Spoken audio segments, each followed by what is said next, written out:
Do you ever feel like your brain is running on empty before the day has even started? Picture this. It's lunchtime. You're starving, and you're staring at a menu with 100 different options. Your friend asks, "What are you getting?" And you just freeze. Your mind goes completely blank. You're not indecisive. You're experiencing decision fatigue. This feeling probably started way before lunch. Maybe it began this morning when you spent 10 minutes scrolling through a sea of streaming service thumbnails, trying to decide what to watch later. Or perhaps it was at the supermarket yesterday, standing in front of an entire aisle dedicated to toothpaste, each one promising a slightly different shade of white: whitening, tartar control, fresh breath, for sensitive teeth, wheat charcoal without fluoride. The list goes on and on. It seems trivial, but every single one of these choices, big or small, chips away at your mental energy. Let's dive into the science behind this. Think of your brain's ability to make good decisions like a muscle, or even better, like your phone's battery. At the start of the day, it's fully charged. But with every decision you make, what to wear, which email to answer first, whether to have coffee or tea, you use up a little bit of that charge. This isn't just a metaphor. It's linked to something called the glucose depletion theory. Your brain's prefrontal cortex, the part responsible for executive functions like decision-making and self-control, runs on glucose. When you make a lot of decisions, you burn through this glucose faster. As your energy reserves drain, your brain starts looking for shortcuts. It might act impulsively, just to get the decision over with, or it might just shut down and avoid making a choice altogether. That's why, by the end of the day, you're more likely to order takeout instead of cooking that healthy meal you planned, or mindlessly scroll through your phone instead of reading a book. Your willpower is literally exhausted. Think back to our friend Alex at the start. He finally picks a sandwich, but when he gets back to his desk, he feels completely wiped out. He can't focus on his work. He feels irritable, and he's just physically tired. He's not lazy. His brain has just run a marathon of micro-decisions. The mental drain from choosing his lunch, on top of all the other choices he made that day, has led to real physical fatigue. It's a cycle. We're faced with endless options. Our brains get overworked.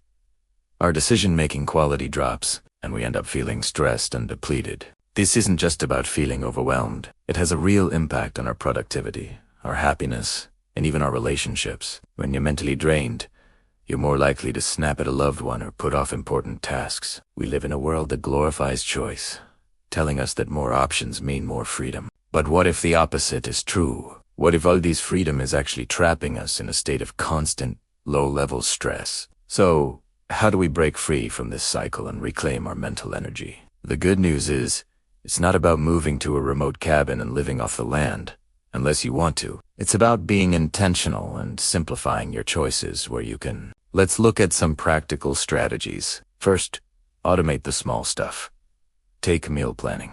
For instance, instead of deciding what to eat 3 times a day, every day, try planning your meals for the week on a Sunday. You can even prep some ingredients in advance. This way, the decision is already made. You just have to execute. Alex started doing this, and suddenly, lunchtime became a moment of calm, not chaos. Second, create routines. A solid morning routine is a game changer.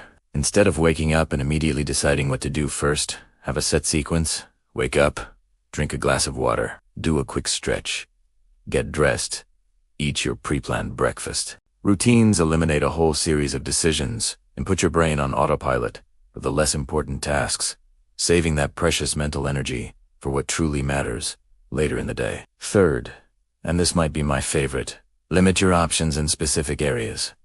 Think about your wardrobe. People like Steve Jobs and Mark Zuckerberg are famous for wearing the same outfit every day. You don't have to be that extreme, but you could create a work uniform or use a capsule wardrobe concept. Pick a limited number of high-quality, versatile pieces that'll work together. This way, getting dressed in the morning takes seconds, not a stressful 10 minutes of staring into your closet. Alex applied this by organizing his closet, so he had 5 go-to work outfits, 1 for each day of the week. The mental relief was immediate. You can apply this less is more principle to almost anything. Unsubscribe from marketing emails that bombard you with deals and choices. Limit yourself to watching 1 episode of a show instead of letting the algorithm decide your next 3 hours. When you go to the store for toothpaste, decide beforehand what you need, say. 1 for sensitive teeth and ignore the other 50 boxers.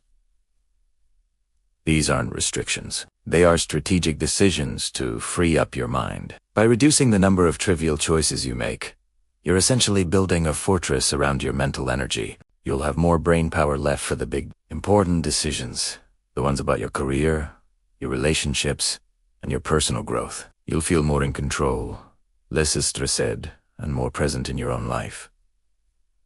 Look at Alex now. He's leaving the office, and he looks calm/relaxed. He's not exhausted or frazzled. He's got energy to spare for his evening, to spend time with his family or work on a hobby he loves. He learned that the secret to a more productive and happier life wasn't about having more choices, but about making fewer, better ones. By simplifying his daily decisions, he freed himself from the constant drain of decision fatigue. He took back control. You can too. Start small. Pick one area: your meals, your clothes, your media consumption, and simplify it. You'll be amazed at how much lighter and more focused you feel. True freedom isn't about having endless options. It's about having the mental space to choose what truly matters. Thanks for watching. If this resonated with you, give this video a like and consider subscribing for more tips on living a more intentional life. See you in the next one.